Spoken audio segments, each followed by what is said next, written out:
Therefore, I will vote to keep the government open and not shut it down. There is nobody in the world, nobody, who wants to shut the government down more than Donald Trump and more than Elon Musk.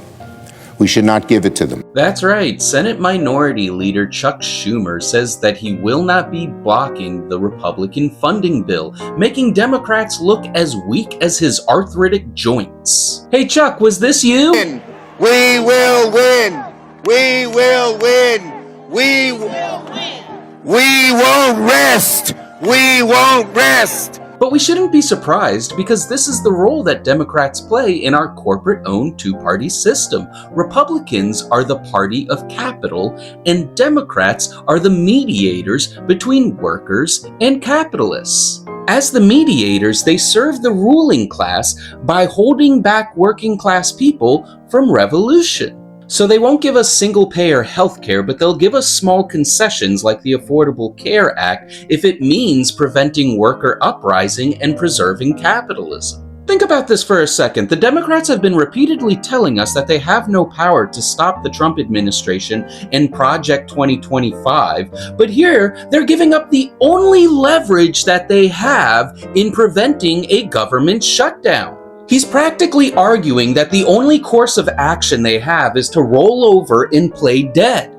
But I'll tell you who does have power right now: working class people. If a government shutdown was to happen, it would potentially unify working class people, and we would show the Trump administration our collective power. But despite the fact that a majority of Americans would blame Trump and Republicans for a shutdown, old Chucky boy can't have that. But even though our two-party electoral system was designed to serve capital, it doesn't mean that the Democrats or Republicans are a monolith. There are Democrats who are infuriated by Chuck Schumer and want to see AOC primary him. For folks who are concerned about effectiveness in government, this Republican extreme spending bill removes all of the guardrails and all of the accountability measures to ensure that money is being spent in the way that Congress has directed for it to be spent. This turns the federal government into a slush fund for Donald Trump and Elon Musk.